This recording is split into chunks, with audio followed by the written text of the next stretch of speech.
Hi, everybody. Thank you for joining us today. Rick here from Pan American. Super excited. This is our first podcast, and none other than Dan Blackwell, the one, the only, decided to join us today. So really appreciate your time, Dan. Dan's a expert in the multifamily product in Orange County, and thought we'd just have a conversation today, Dan, about how things are going, what you see in the market, maybe a little bit personal as far as career and how you got where you are. So you okay with that? Absolutely. Thanks for having me. It's a pleasure and happy to help any way I can. Thank you. Thank you. So let's just start off. I think, Dan, high level, people are a little concerned. We got an election. We've got, all of these propositions that just constantly seem to be coming our way as far as rent controls and things of that nature. So just high level, what are you seeing in the Orange County real estate market right now? Like what's the trends? Anything that maybe our listeners need to kind of key in on? Yeah, there's definitely a lot of headwinds, right? But if I were talking to an owner that I haven't spoke with in a year and they'd say, Dan, how's the Orange County market? I'd say things are starting to warm up. We've got interest rates that have kind of come down. We've seen properties that have sat on the market, maybe haven't cleared or taken longer to sell, have now started to clear the market. And we're getting towards the end of the year. And yes, we have Prop 33 that's going to be on the ballot. That's a concern, the Justice for Renters Act.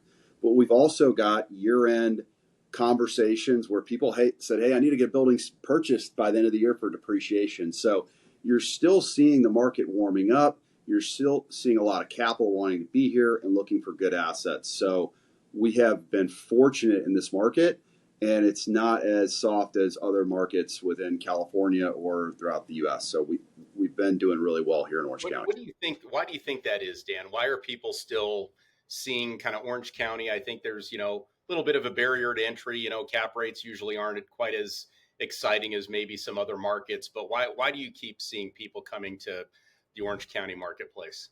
Well, we're not seeing it as restrictive as LA County. So you've got a lot of capital that wants to migrate and still stay within the state of California, but wants to be in a better market with less restriction. And a lot of people feel Orange County is a safe haven. If they're going to be within California, sure, there's a lot of concern out there, but people feel good about their capital being here. They're not overbuilding. There is a housing crisis, which is certainly an issue that we're trying to fix and make better by certainly adding ADUs, but they're really not solving the issue. So given the housing crisis, rents, although they're relatively flattish, and you can kind of go in more on what you're seeing than I am, but we're not seeing the robust rent growth, but housing prices are so high. Housing ownership isn't for anybody. It makes a lot more sense to rent for a lot of folks. So there's just not a lot of stock. There's a lot of demand. People want to live here. We're in a diverse job market, and there's only so much supply out there. So I think the fundamentals feel really good, and you kind of couple those things, and people want their money within coastal Orange County. They feel very safe with that investment. That's what's getting all the demand. So Orange County, obviously, larger. Give me a little bit more of a, kind of a microcosm look at where are you seeing a lot of action right now? Like, where do people really seem to be being drawn to in the way of the stuff that you're selling, and also the buyers that you're repping? Like, where are they really wanting to be right now? Coastal has been in the highest demand. We've seen coastal all day long, where the renovation costs, you can get a better return on your costs for fixing up a property.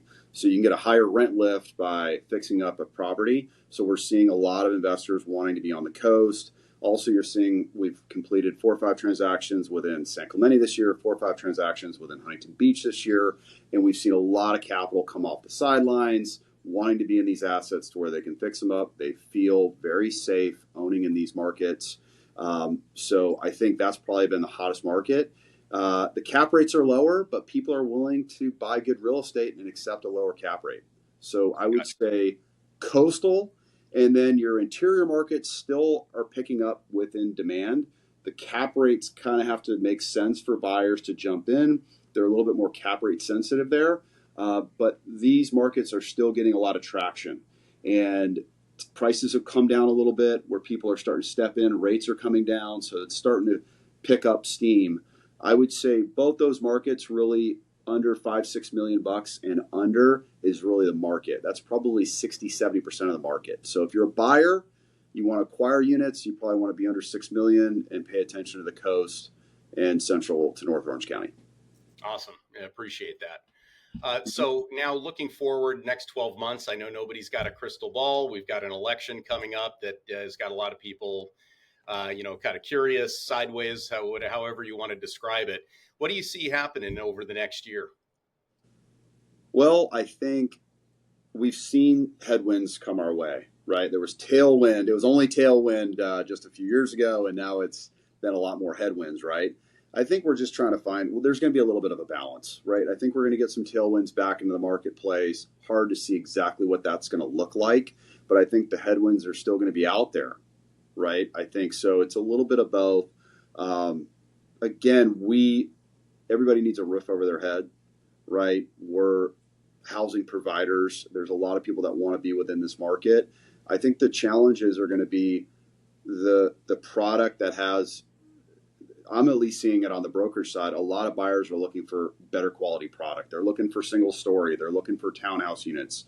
They don't want to deal with properties that were an issue, and you could maybe get a little better cap rate, and those would clear the market. Those are not as easy to clear. I think a lot of people are saying, look, I want better product. I'll pay for it. I'll accept a lower cap rate. And I'm also not looking necessarily for this deep value add that was very exciting a few years ago. I'm now looking for just good real estate where rents are relatively close to market. There's a little bit of lift, but I don't have to get it too heavy because of the deck and balcony issues that we're all faced with, the electrical items, with insurance and the rising costs. So people still want to be in the business and acquire properties, but they're looking for better product. They're sticky on their locations, and they want to say, look, if I get into I don't want to get into a pricing war with a commodity based 1 bedroom, 1 bath, unless the price is right. But I really want to get good product where tenants are going to stay. So I think that the quality, long-term tenants kind of wade through what's going on right now, brighter days ahead, right? Long-term bullish, absolutely. You got a lot of capital. There's more capital on the sideline than there is sellers realistically willing to sell in today's prices. There's a lot of people willing to clear the market right now and sell and go their separate ways. There's also some owners that have held out, but we are back into a inventory challenge where there's not that much properties for sale that fit some of those things that I talked about. That's good product in a good location. The price makes sense. The returns make sense. It's not too heavy of a lift because unless you have a team, the deep value add apartment investment, it's very tough, right? So they have to rely. Expensive, totally get it. They have to rely on you. You know, Pan American, you've done a great job. We've seen you directly help owners and improve assets. And you really do need that team approach versus just somebody just trying to do it all themselves. So gotcha. I think that's what I'm foreseeing over the next 12 months. Yeah, good. Great. Thank you. Just getting a little bit more personal, Dan, for those that might be listening about, the brokerage environment, who Dan Blackwell is, any memorable success, stories that really kind of jump to top of mind that you've, been involved in and just really feel good about, walking away from that?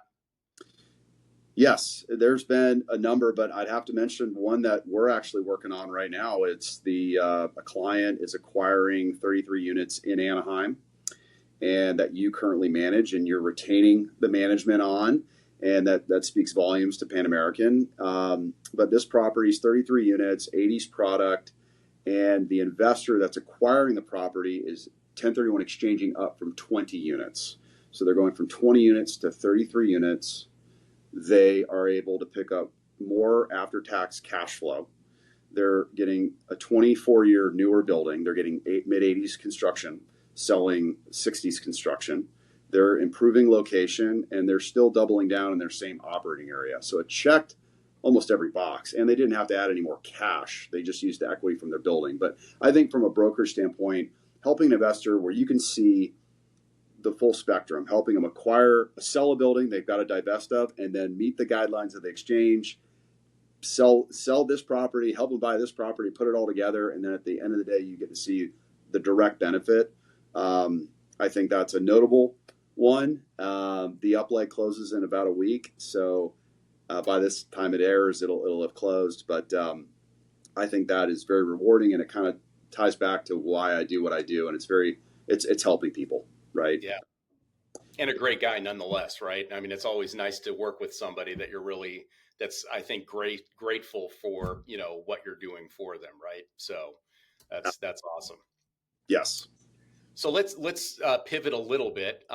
As far as property management's concerned, what are you seeing being the value add in having the right property management partner in these transactions for your clients? Like what are some of the top items that you're seeing really, are kind of setting things apart, especially in this market? Well, I think it just goes back to all the things that are coming down on us, and it's a lot for an owner to kind of interpret, and you really need a good team. So having very good response time is super important, so you can get answers back on the questions you have, especially with what about this SB 721? How do I handle this? Or I just got an insurance cancellation, or I need to get my things done before my insurance renews. Can you help me with this? You need a management company that's proactive and not reactive. It transfers to brokerage too. You really need somebody like getting back to you right away. But the obvious things of collecting rents and doing the paperwork and preserving the asset's value is a given, but it's that communication, and it's having a property management company that's thinking a step ahead versus slow to get back to people slow to lease up rents. If they're not doing a good job, they're not keeping the tenants happy. That's a big thing, right? Yeah. Getting back to any maintenance requests. It's the communication side of it and staying on top of it, I think is more important than ever. Nice. Yeah, you're absolutely right, especially in a market that's starting to cool off a little bit, right? Like you want to keep those buildings full, the residents happy, and you need to, and also have technology available to make it easy for everybody, right? So Yeah. appreciate that. And on top of that, just to, staying in compliance with a lot of things, right? Yeah. That's a given, but just there's so much going on right now, and the housing providers, there's just so much. If there's an issue, they're probably the one getting going after. So I would say just making sure they're protected, the properties are in compliance, especially with on-site managers. Just all the paperwork, everything's just clean and tight. Super important. Gotcha. Awesome. Thank you for that. So Dan, outside of your professional life, what hobbies, what interests, like what do you like doing when you're off, if that ever actually happens? Oh yeah. Well, I've been in the business for about 17 years here in California, and the first probably 10, my hobby was the business. Right. I was fully obsessed with working a lot, helping a lot of owners. But I've been married now for 8 years, and we've got 3 kids. So my hobbies are, I would say just getting out and spending time with my family, getting out on the water, going to the beach, getting an exercise in, spending time with family. It's everything, right? Yeah. So I don't work as much as I used to, but when I do, I'm very impactful and thoughtful and intentional with clients when I'm working. But when I'm not working, I'm off and I'm with family. So and trying to have a little fun. So good for you. The kids are all getting into sports now. They're starting to. So I'm just getting going, man. Good luck. I have to get some advice from you, but it brings a smile to my face. And I played some sports, but my kids are. It's great to do this and watch them, see what they like and go through it and be there for them. So that's awesome, man. Good for you. Yeah. So with that, is that your motivation? Dan, is that really what keeps you going? Because I know, brokerage as a whole, I mean, that is not for everybody. I mean, it is a grind. I get it. You've obviously been in it for enough time now to where you're kind of on the other side of it. You've got an established client base and whatnot? Like what gets you up in the morning? Is it them? It's definitely the family. It's definitely the kids. But I think it was just like I'm still grateful that I'm driven, and it's really going back to helping people. I've just Yeah. always. Then you have, when you're given responsibility, you have a purpose. And Right. every time we're hired for an assignment, that's our purpose. That's our responsibility. We want to take care of those owners. This is such a big equity investment that these folks have had. Sometimes it's children inheriting properties, right? The siblings getting properties, and some of them know it and they're sharp and they can take it over. And some are like, I live out of state. I don't want to handle the apartments. I need it sold. And we want to go in there and help them as best we can. So I think it's really making sure that people are taken care of. There's a lot of, you hire a good broker and they can definitely, it's an investment. And it's just like property management, right? If you pay for good management, it kind of pays for itself. And Right. you should get a lot of really good services out of that and benefit and net value. And it's the same thing as brokerage. It's a service. And we want to make sure that we're driving value and eliminating a lot of stress and headaches. So, yeah, it's been great going through the journey, and I'm still happy to work and help people and do it every day. But, you kind of find clients that you get along really well with and you want to help them. And it just makes that's when it starts to get really fun. And you've got a great team as well. I've been able to work alongside and meet quite a few of them, and they're great people. So you've done a good job at selecting the right people too. It feels like a very good cultural fit with you and your team there. So congrats on that. That's not easy to do today. So good for you.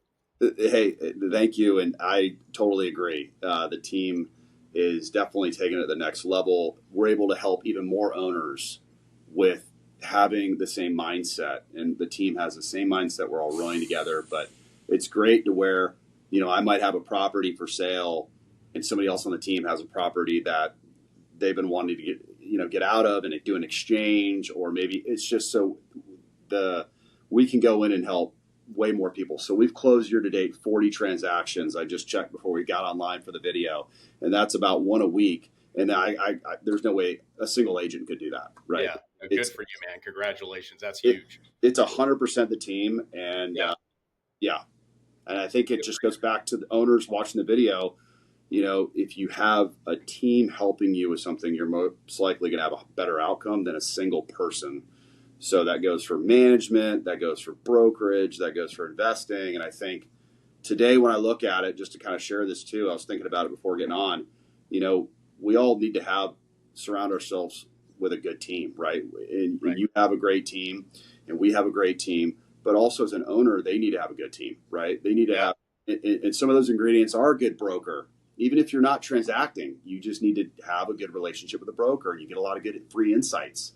You need to have a good management company helping you out, and you need to have a good banker, right? Yeah. There's people you need. So it's really fun too when we both can align and help out the same client. Yeah. No, for sure. That's nothing better than that. Just real quick on just a side topic, because I know insurance is still kind of a hot button, with everybody. What are you seeing in the market right now when you're doing transactions? Is it still a challenge for people to procure insurance? What can our listeners today, kind of take away in the way of that? Like what's the hot button? I know we've been doing a lot of breakers, you know what I mean, the panels and whatnot. Got to do a lot of that. Yeah. It seems like every insurance company is now doing, formal inspections of buildings, and whatnot. But what are you seeing anything ease up at all, or is it still a little bit of a challenge to find the right one? No, it's definitely a challenge, and we've had some great insurance brokers that have helped us out and get all of our clients that have transacted insurance. The sellers need the buyers to get insurance so they can clear for takeoff Yeah. and close the properties. And there's still a little bit of a disconnect with some owners that just haven't sold a property and they don't realize that it can gridlock a transaction if a buyer has issues with getting insurance. So we've definitely been able to navigate through it, having, again, back to having a good team. You need to have a good insurance broker in that team as well. But it's not gridlocking transactions. Prices are way up. And whenever we're representing a buyer going through a building, we want to make sure that they get a live quote within their contingency period to make Yeah. sure they're okay with the price. And sometimes it's like, look, we need the panels replaced in escrow prior to the close. So if you're a seller, go ahead and have your building inspected, see what you got. Hopefully your building's cleared. But if you got, for example, Zinsco sub panels, you're probably going to have to change those out. You should maybe get ahead of it. Sometimes you don't want to rock the boat and risk it with, wait until you get to escrow. Yeah, makes sense. Makes sense. So wrapping up here, anything that you would like to additionally share for our viewers, listeners today that, just a nice takeaway from our conversation today? No, I think thanks for having me on. I think it's, sometimes it's hopefully good value for owners to watch these videos and get something out of it for sure. But I think the biggest thing is that you've got two people right here on the call that are willing to help and willing to lean in, and our teams can lend a hand and help owners. So it usually will spark a one-on-one call. And if there's ever a time where they need to get a hold of Dan and team or Rick and team, like, we're all here to help. I'm speaking for you because I've known you for well over, the entire time I've been in the business, 17 years. So, and you've been great. But I think that's the biggest message. It's like you get hopefully some nuggets from the video, and then just know that we're just a call away if you want to have a one-on-one. That's awesome. One final thing I just wanted to, for our younger, I don't know how many younger listeners or viewers we're going to have today, but what advice would you give them? Real estate, a little bit of a more difficult barrier to entry, right? You need some capital up front versus, say, the stock market and things of that nature. Any little takeaways, any little nuggets about, what you would tell maybe some of our younger people out there about, what they could do, and, is real estate still a good investment to be saving up for to get into one day? Well, I'm all in on real estate, so you're gonna get me too. you're gonna get you need to get into real estate. I think real estate's great. You're gonna find there's so many different paths you can take. I think one of the biggest things is you need to have three things. You need to find the right product type, the right market, and the right mentor. And I think if you can kind of find those three, that's where you can really have a lot of likelihood for success. And it doesn't mean you have to go into what's hot or what's not, or where there's an opportunity, but just take a step back and think about, for me, it was like, where do I want to be in 20 years from now? And do I want to be a principal owning office buildings or multifamily? Well, I understood there's a need for people to live in. They need a place to live, and there's a housing shortage here. So the fundamentals made a lot of sense. So that's what drove me to multifamily, and their income property. And if you get one unit vacant on 10 units, you're still 90% occupied, right? So there's a lot of basics that are still true today that were when I first got in the business. So I think you kind of got to find what you want and go after it. But